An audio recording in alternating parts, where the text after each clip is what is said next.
How should you reprice on Amazon in the low season? If you want to find the answer to this burning question, then this video is the best place to find out. Hello Amazon sellers, my name is Samuel and this is Alex, and today you will learn what repricing strategies that you should use in the low season, such as Q1 or Q2. Let's get down to business. As Q4 recently ended, we will have a relatively lower amount of sales for our Amazon business. In Q4, we were not repricing super aggressively due to higher demand. In Q1 and Q2, we should adjust our repricing strategies, and today we will tell you exactly what repricing strategies you can apply right away using the BQool Repricer. As a bonus for everyone who watches the end of the video, we'll be giving out a repricing handout for you to use in Q1 and Q2. That repricing handout will have repricing strategies from this video so that you can download a PDF file and use it anytime. So make sure to watch to the end to get access to it. Let's see what are the most common problems people face after Q4. There might be several different issues such as price tanking, overstock items, increasing storage fees, and much more. The main question here is how can we avoid those problems, or if we are already facing them, then how can we solve them? In the BQool Repricer, we have various settings to address different scenarios. By using the strategies we have prepared, you can easily avoid or solve those issues. Let's go to the first scenario. The first scenario is when we have overstock items. In this case, we suggest using AI Sales Booster. This repricing rule is very useful when you have products with lower sales. This is a very aggressive rule and it will help you to compete for a buy box 24/7 using aggressive strategies. Also, when you use this rule, make sure to check your min prices. Sometimes if your min prices are set too high, it'll be difficult to compete for the buy box, especially if the buy box is below your min price. Amazon usually prefers to award the buy box to sellers with lower prices, so it increases your chances of winning the buy box. So it's better to have smaller profits but sell those items faster so you could use that money to buy other products. The second scenario is for the items that are still selling well. Even though sales might be lower than in Q4, some items are still moving pretty fast, even in Q1 or Q2. It might be some beauty products, groceries, or something else with a constant demand. For those products, we would suggest using ai-repricer. This repricing rule will help you to fight for the buy box, but not in the most aggressive way. And once sales for this product start to be very slow, you can switch to a rule from the first scenario, which is AI Sales Booster. If the sales are going well, you could also consider setting your min price a little higher to avoid any potential chances of selling your products with lower profits. You could always adjust your min prices when you feel like it's selling a little slower than you expected. If you have limited supply and notice that this product price is very stable, you can also pick a profit-driven rule using our AI Match Boost Profit, which will keep your price around the buy box price or above. Once the price goes incremental down to the buy box price, it will immediately raise it. This is good for the products you don't mind selling at a slower rate, but at the higher prices above the buy box. Alright, let's move to the next scenario where we will use more advanced settings using conditional repricing. For those who are still getting familiar with what conditional repricing is, let me explain. Conditional repricing allows you to switch between different rules 100% automatically. You just need to set different conditions that our repricer can follow. It might depend on your sales, inventory age, available quantity, and more. Even more, it can help you to adjust your price or ROI as well. To make it simple, BQool conditional repricing gives you the ability to auto-switch between different rules, and you can choose between what rules you want to switch and in what type of scenarios. And by using conditional repricing, it allows you to spend even less time in our software. Well, now that you know what conditional repricing is, let's see what type of scenarios it could be useful for.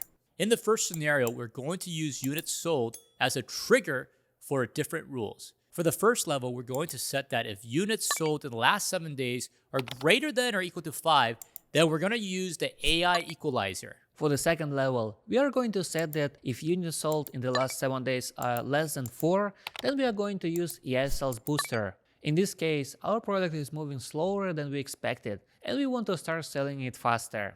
For the third level, we're going to set that if the units sold in the last 14 days are equal to 0, which means we didn't have any sales continuously for 14 days, then we are going to set it to the AI Sales Maximizer. This is the scenario based on units sold. It can be applied to all types of listings because it contains rules for products with good sales and products without sales.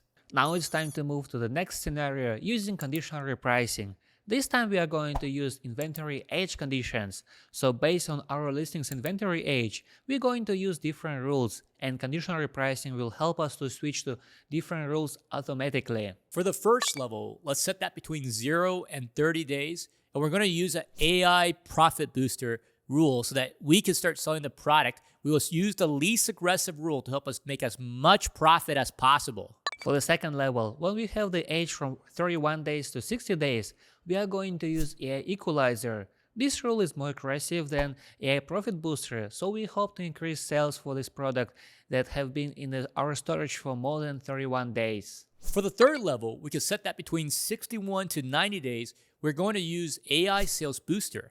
This rule is quite aggressive and would help us sell our products much faster by aggressively competing for the buy box. For the fourth level is the time when we will start to reset our min prices. So from 91 to 180 days, we are going to use an even more aggressive rule, which is AI sales maximizer.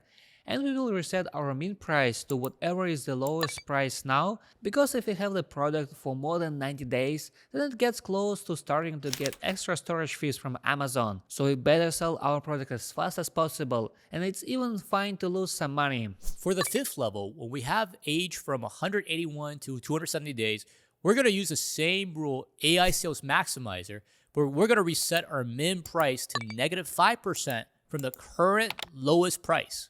The next level is from 271 days to 365 days, and here we are still going to use AI sales maximizer and reset our min price to be -10% from the current lowest price. And for the last level, for items that have been for more than 365 days, we'll still use AI sales maximizer, and we're going to reset our min price to be -15% from the current lowest price. Again, these are our recommendations, but you can make modifications to the numbers to fit your business. Well, that was the second repricing strategy using inventory age conditions. Before we continue, make sure to subscribe to our YouTube channel to always be the first one to learn about the best repricing strategies and other insights into Amazon's business.